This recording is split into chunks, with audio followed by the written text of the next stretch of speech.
All right, are we live? Let's hope so. Dear Lord, I need a cigarette. Hey, welcome to the Charlie Greer podcast, episode number one.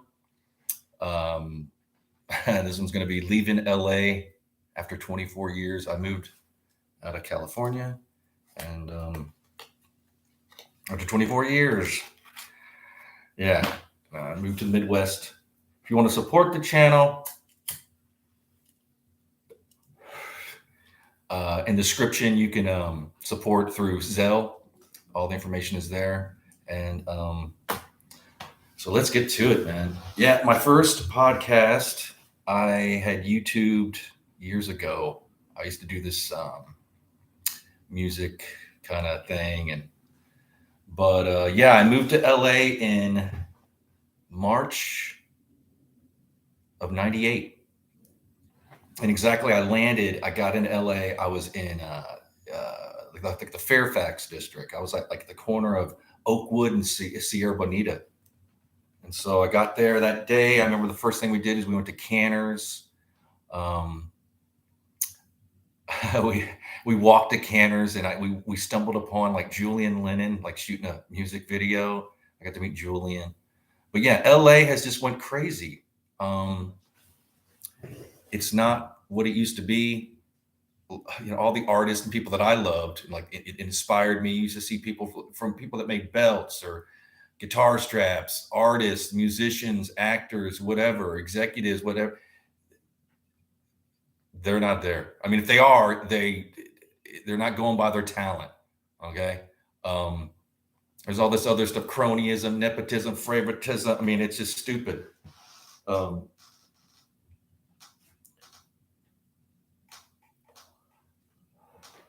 so I got out. I'm in the Midwest now. I've been here about a little while, and I'm gonna start doing this every day. This is my first one, so forgive the. I mean, I know this looks horrible. It probably sounds like shit, um, but I thought, just go, just do it, start doing it. I've been told for years, like, you got to do a podcast, you got to do a podcast, you got to do that, and I finally am going to do it. Um, I hope I can smoke on here anyway. If you hear like dogs barking in the background and this, that, and the other, I'm sure some neighbors might stop by. There's people at the door all the time. But yeah, I'm digging it. To get out 24 years, it was like almost like I got released out of prison. When I got here and ran for friends, I was all tense and you know, I'm getting used to this small town life because I'm in a small town now. It's pretty small, uh, and it's kind of it's what it is. I mean, after 24 years in Los Angeles, it was tough at first, but now I'm kind of digging it. Kind of digging the you decompress, um, all the craziness. The last place I lived when I was in California was actually Arcadia, which is right outside. It's not like Hollywood proper. It's like right next to like Pasadena. Actually, it's a nice area. Um, I lived in a nice neighborhood right off First Street in Arcadia. But yeah, I moved out to Los Angeles. I was in bands. I had written scripts and acting and this, that, and the other thing. And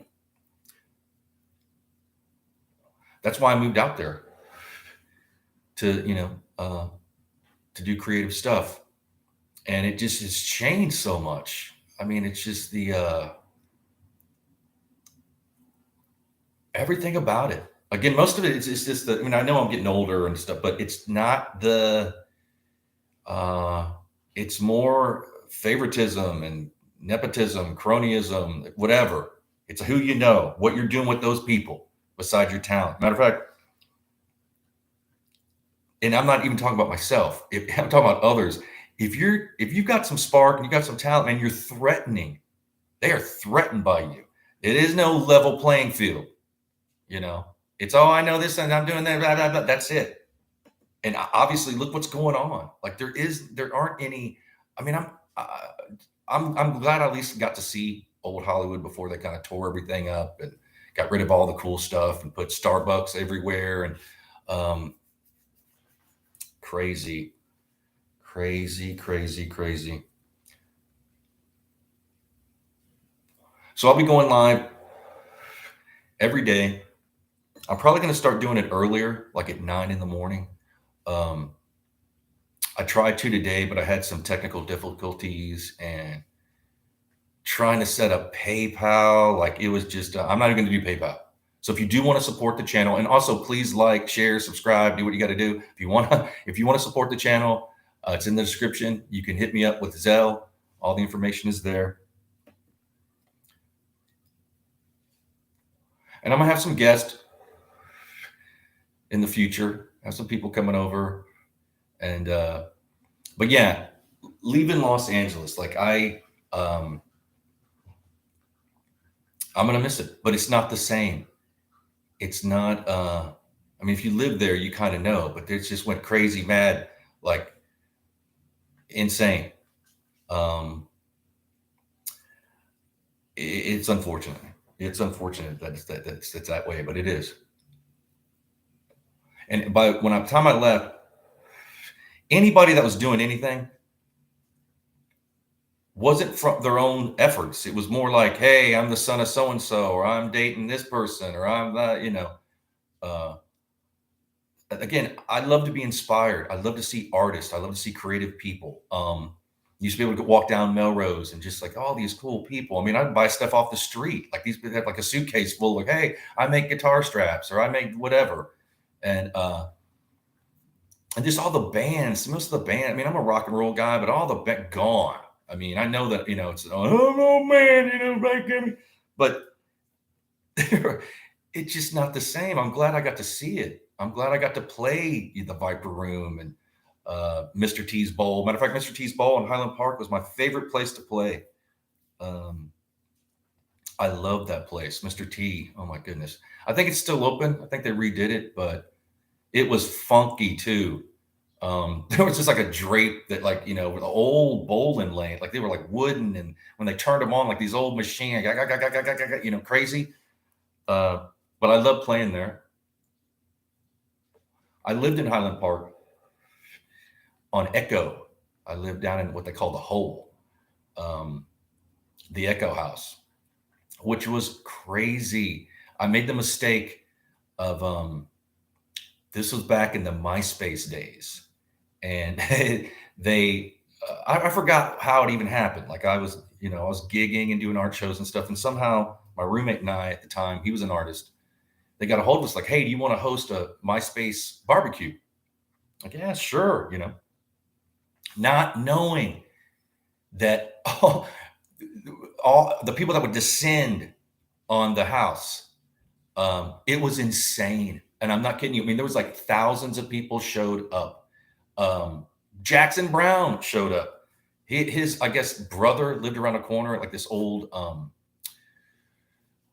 man, I don't even know what it was. Like an old, some kind of church or something they made into a house. But they they destroyed the house.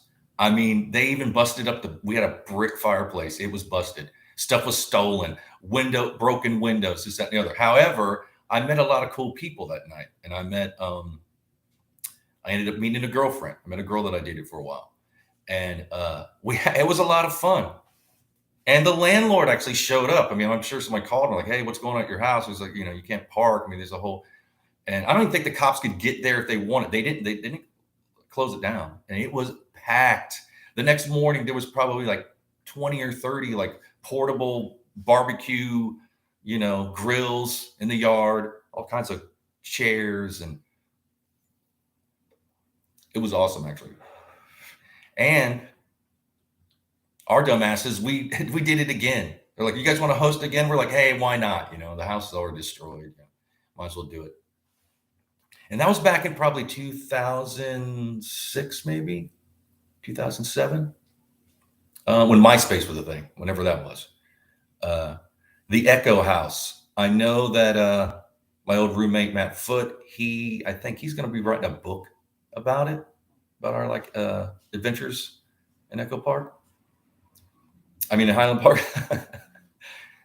But I've lived all over. When I first got there, I was in Hollywood. So my first house, so I landed at Sierra Bonita and Oakwood. And my buddy at the time, Jim, he let me crash for like a week before I could find a place. And then I moved to like Hollywood proper, like on June. I'm not going to name the address, but it was on June Street, right beside like the Valentino Park. I forgot the name of the park, but they got like the little bust of Valentino in it, like about a block or two off Sunset. So that was like the first place I landed. And that was cool. We had this little cool house. I mean, again, it was cheap back then. That two-bedroom, it was a house, two-bedroom house, front yard, fenced in. I mean, it wasn't, it's no grass or anything, but I think we were paying like 750. They're probably paying now like 3,000. Who knows? I mean, the rents went crazy. And then from there, mm, actually, while we were renting that, while we were staying there, I was acting and doing stuff. I've been in the Screen Actors Guild since like 96 or 90, I think, yeah, 96. Um, I forgot how we did it, but somehow my roommate and I don't know if it was him or me, they're like, hey, do you want to rent the house for this Jan Michael Vincent movie? Maybe I shouldn't even say this, but we're like, yeah, it was a lot of money. I think it was like 300 each a day. We split 700 each a day. And it was like 3 or 4 days. It was good money back then. Poor Jan Michael Vincent. He was in bad shape. That's all I'm going to say. And he used my room as his like holding area, right? Uh, and I was shocked when I met him. I was shocked. He looked nothing like himself. I remember him back in the day, like Jan Michael Vincent. He was. I hate to say this, but he was haggard. Um, and then from there, I moved to, what was the name of the, anyway, it was an apartment building right across from Paramount. Um, George, he's like this old like stunt man who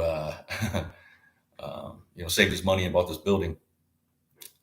Was it Van Ness? Yeah, Van Ness. It was on Van Ness. It's the building that's kind of weird, and they've got all like the Greek things on it and all the. It looks like some kind of strange. You'll know if you go down Van Ness across from Paramount. That's the building. In fact, I lived there twice. The first time, so I went from June.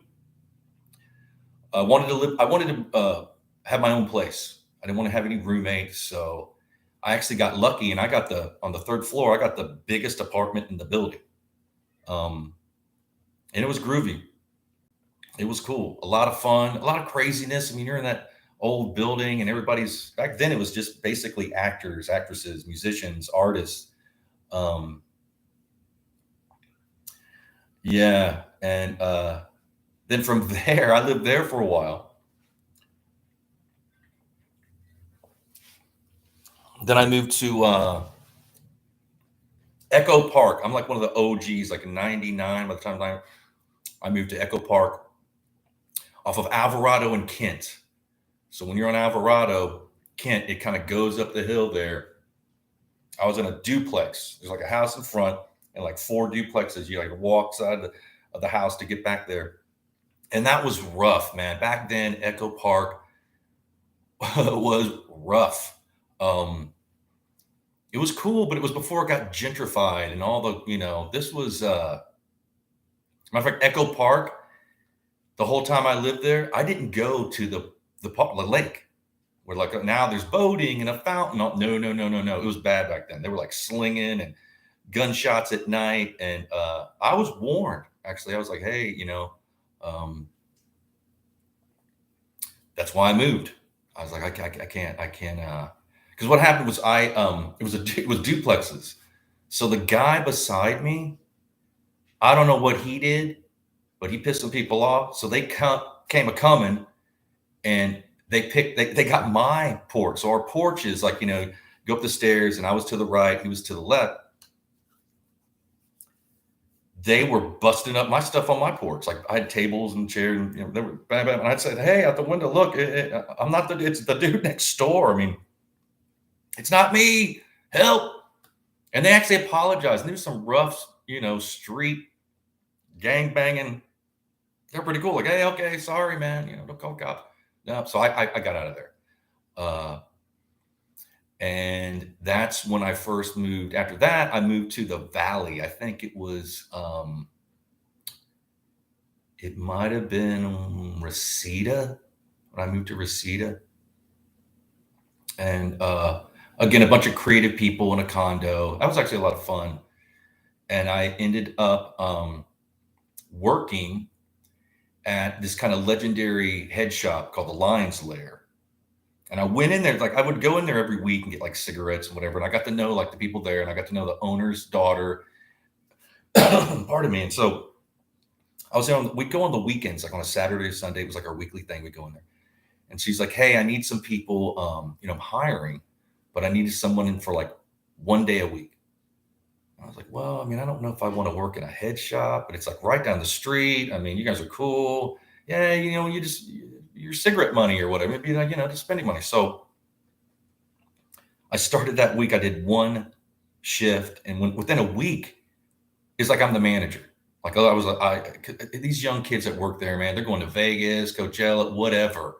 Uh, I can't come in. I'm on acid. The crazy young wild party people. So I ended up full time being the manager, the buyer. I ended up buying the stuff that doing the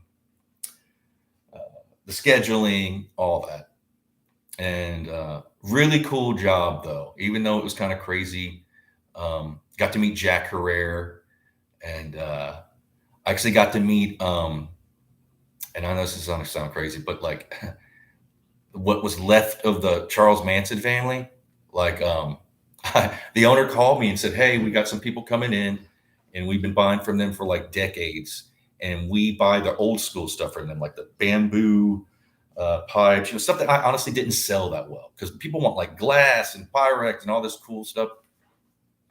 He goes, "But buy from them. They're come in, be cool with them." And he goes, "They're the family." And I'm like, "Well, what do you mean family?" He's like, "Well, no, they were at Spawn Ranch back in the day. They were part of that whole like hippie commune thing." And I was like, "What? It's Manson family." But they came in and they were cool. There's old hippies. The strange thing though is a couple of them, because they came in a group. There was like 6 or 7 of them. Um, a couple of them were like not that much older than me.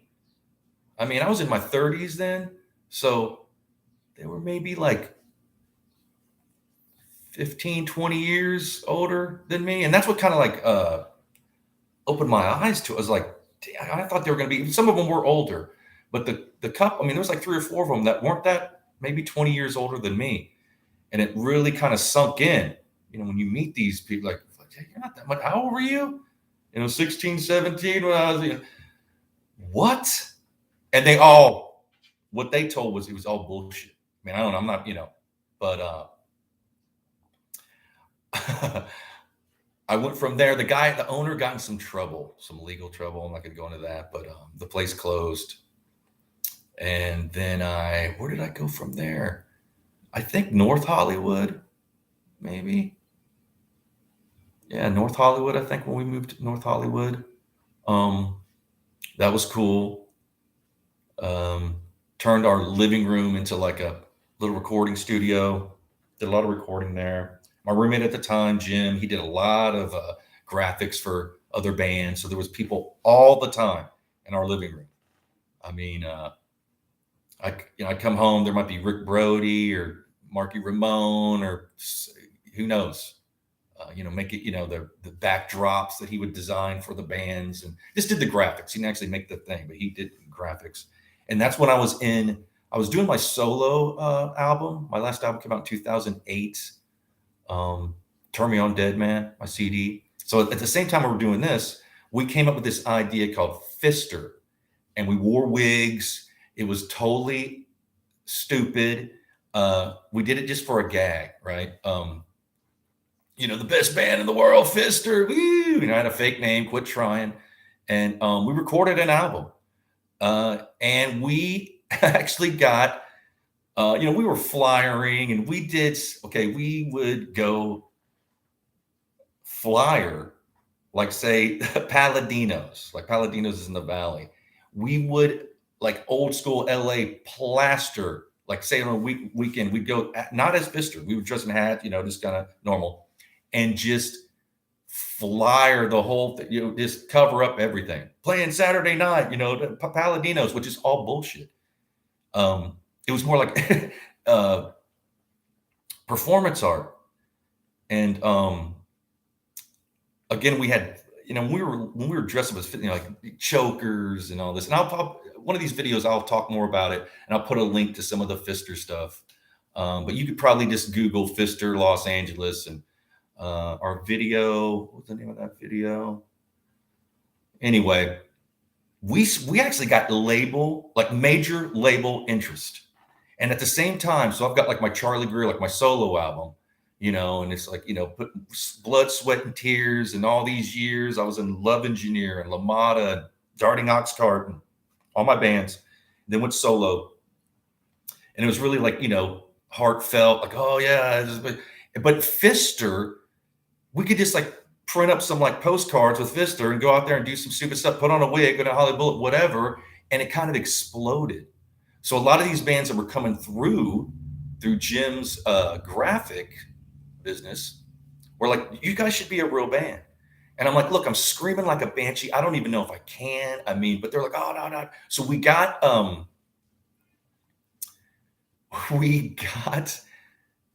interest from BMG.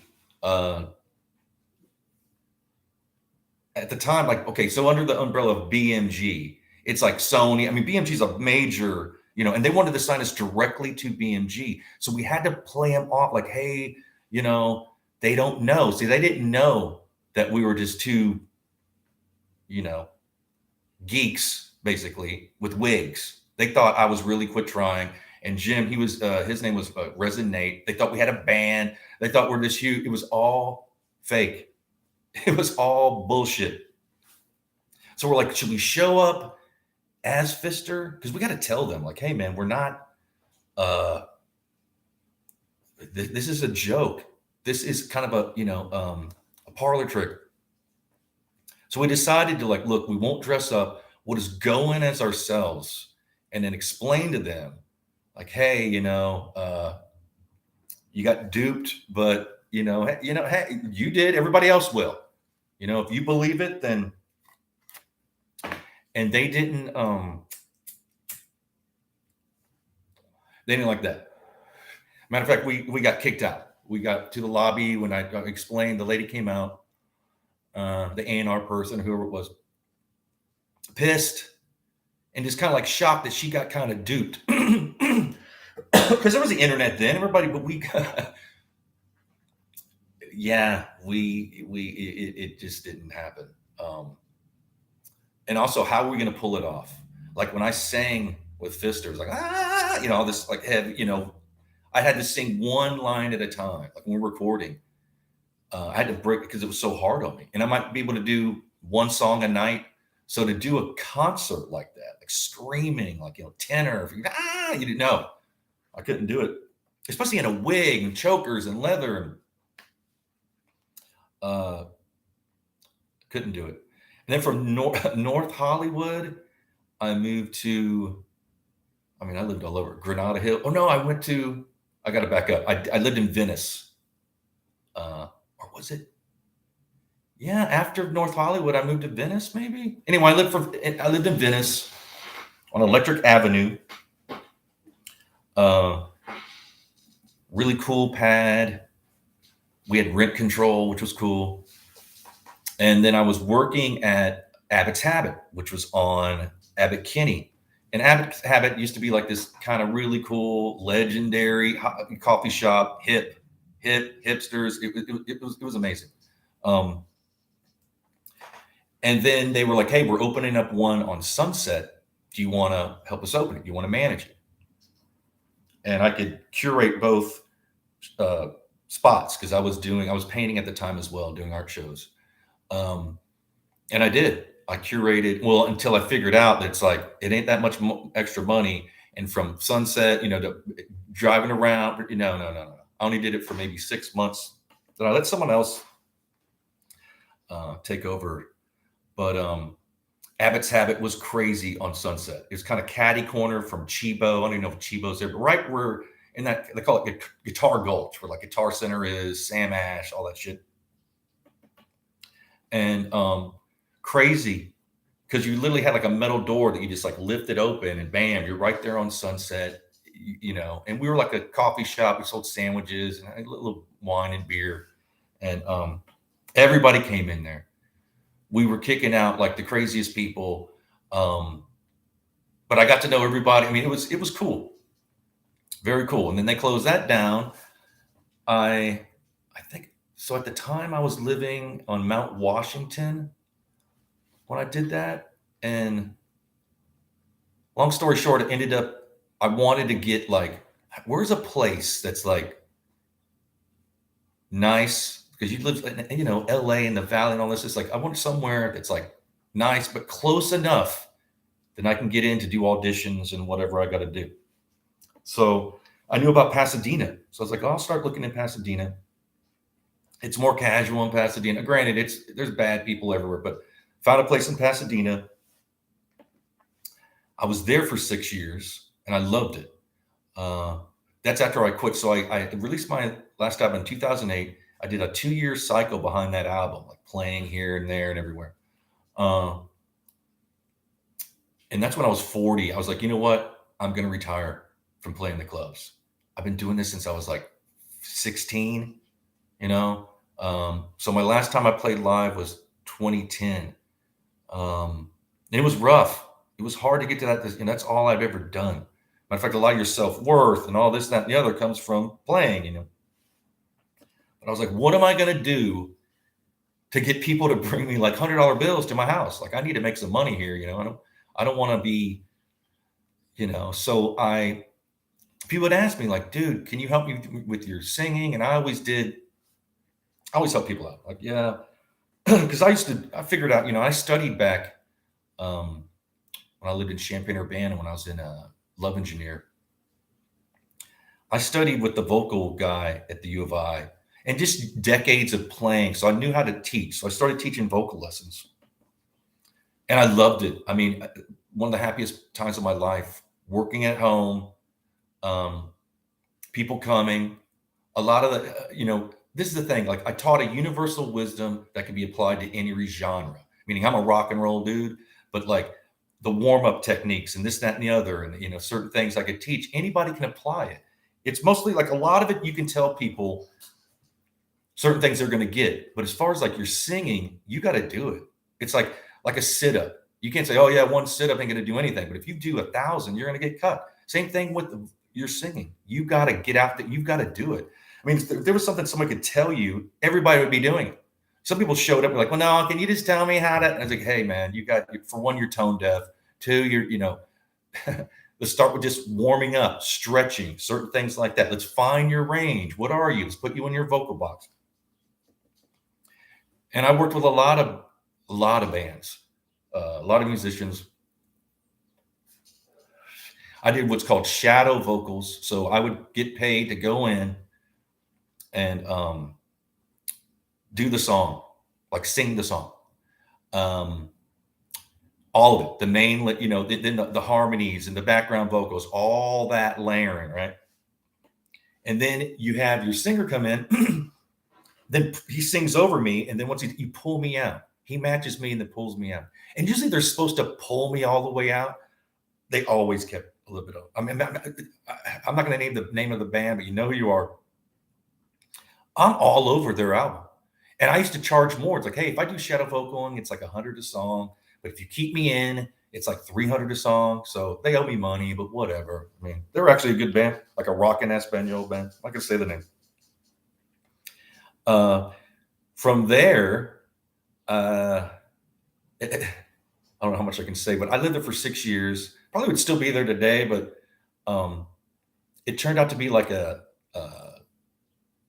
what do they call that? Like, it was a illegal dwelling. Like, it looked like, hey, this is a house, or but it was. I mean, it wasn't zoned right, or they didn't do something. I don't know. So they came out like, hey, you got like 72 hours to get out, or 48 hours to get out. So I did. I got out of there, moved to Arcadia, and so for the last 6 years, I was in Los Angeles. I was in Arcadia, right off. I was on Bonita, like Bonita and First. Great little area. I mean, clean. It's a lot of it's a Chinese area. A lot of great food. A lot of nice people, quiet, clean. I love the Arcadia Park. I used to walk there. I do a couple like every day. I've walked that park thousands of times. And but the pandemic, I mean, everybody went through. It got tough when they closed everything down and no money coming in. Used to working for yourself. I was blazing through my savings. Like I used to like to have a little bit of money, you know what I'm saying? Like a little bit here and there. Couldn't do it, man. I mean, this is like I got to get out of here. I haven't left LA in like 24 years. So I left on, was it February 7th of this year? And I shouldn't have left in February. Believe me, don't try to drive across country in February. You're going to hit some bad stuff, some snow. And yeah, it took twice as long. Usually I could do that in like 2 or 3 days. It took like 6 days. And I saw like some crazy stuff on the highway. Matter of fact, I was stuck in New Mexico for hours. But I got lucky because once I got to my hotel that night, I looked it up to see the week before they'd been stuck for 12 hours. And it was like these semis were racing. Okay. When they passed me, I was like, I've never seen a semi go that fast. And when I tell you the destruction of like 10 semi, it was crazy. I've never seen anything. One of the semis was up on the mountain. I mean, it was crazy. It just looked like confetti. I mean, there's a semi, it was all just destroyed. My nerves were shot.